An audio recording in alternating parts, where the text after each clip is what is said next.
I want to give you 3 ways to deal with anxiety, worry, and stress. Come join us here at Doxology Youth.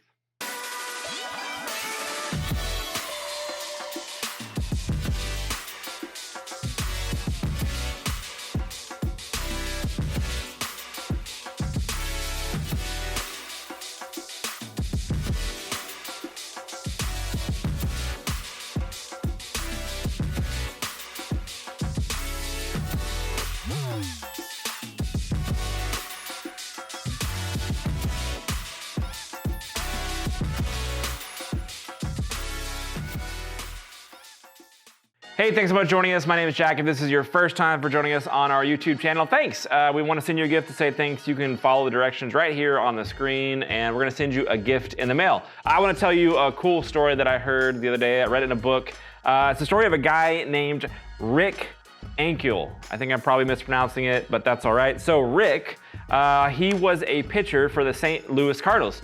He was super athletic growing up, and in high school he got called into the majors right after high school, and he had a couple of his first 2 seasons were awesome. And at one point in Rick's career, in the National League playoff game against the Atlanta Braves, he goes up to pitch. The team is ahead by 6 points, and he goes and he throws, and it's a wild pitch. Hits the ground, bounces off the floor, catcher gets it. And right after he does that, he thinks in his head, man, I just threw a wild pitch on live television in a major playoff game. Goes to the next pitch. Guess what happens? Another wild pitch. This keeps happening for the rest of the game, and eventually he gets pulled from that game. He kind of gets in his head on this negative idea that he just threw a wild pitch. And what happens doesn't stop happening. In fact, the very next game, he's the opening pitches, and he just bombs out, throws wild pitches, people are walking, people are getting hits, and he just does terrible. He really just gets in his head, and the anxiety and stress build up and build up and build up. And just a little while after that, he gets dropped from the major leagues. In fact, he even said that he started trying to use alcohol in order to cope with his inner thought life before getting onto the pitcher's mound. He was going over this negative thought in his head over and over and over again, to the point that it caused him tremendous amounts of anxiety and stress, and it caused him to not play professional baseball anymore. And the reason I want to tell you that story is because our thought life matters. Anxiety, worry, stress, depression, those are very, very real things. And if we don't take care of our mental health, of our thought life, we can get ourselves into a really, really bad position. Thankfully, Jesus gives us a way out. A couple messages ago, we talked about where these negative thoughts come from, and we said it's sin in our life. And the fact that we have a spiritual force, Satan, that's trying to pull us away and lie to us so that we can be removed from our best relationship with Jesus. If you want to check out that message, that's right here. But the Bible gives us answers and principles to help us manage our thought life, to win the war inside of our mind, and to really have something that we can use on a day-to-day basis to battle against things like stress and worry and anxiety and depression. So I want us to talk through 3 ways that we see throughout God's Word that are going to help us manage our thought life, to manage these negative thoughts and to fight against them. And so I want to show you a passage here in the book of Philippians. A guy named Paul writes this to the church here in Philippi. And Paul's a guy whose life was dramatically changed by Jesus, crazy different life.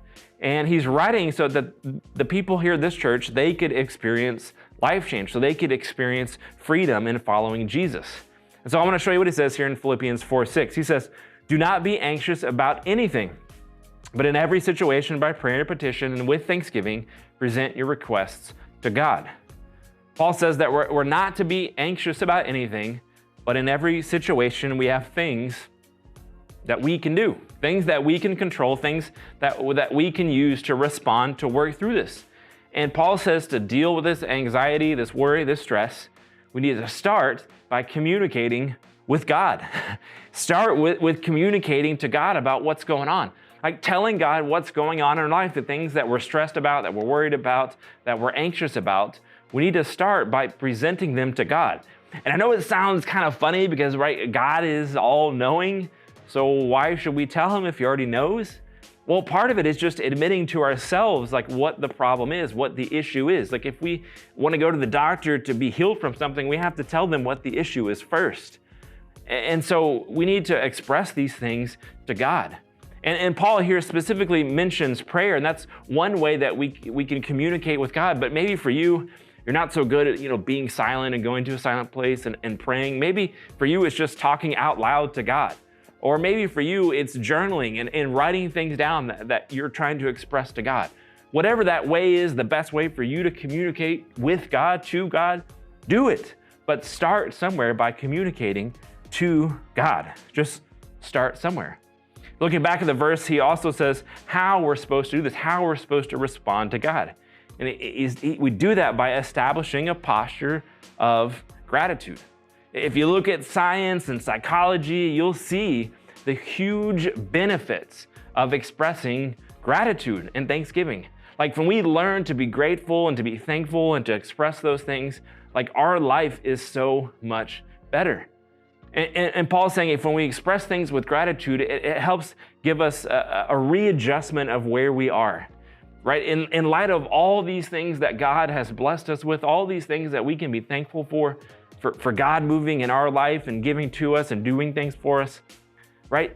When we see the bigger picture of how God's been at work in our life, that thing that we're anxious about, worried about, stressed about, it tends to go towards the background because we start to focus on these things that we're actually grateful for.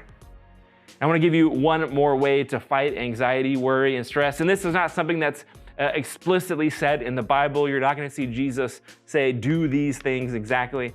But what I think I see here through the life of Jesus, through the life that we see in the people of the Bible and the principles we find in the Bible, I think this is something that we can all see. And another way to fight this is to get sleep, to go outside, and to get some exercise. Again, if you look at science and psychology, those three things are really, really important. In fact, you'll see Jesus, right? Jesus went and took a nap. That's in the Bible. Jesus went to go to places to sleep. You see Jesus walking around everywhere around the countryside. We don't see him taking horses or other modes of transportation.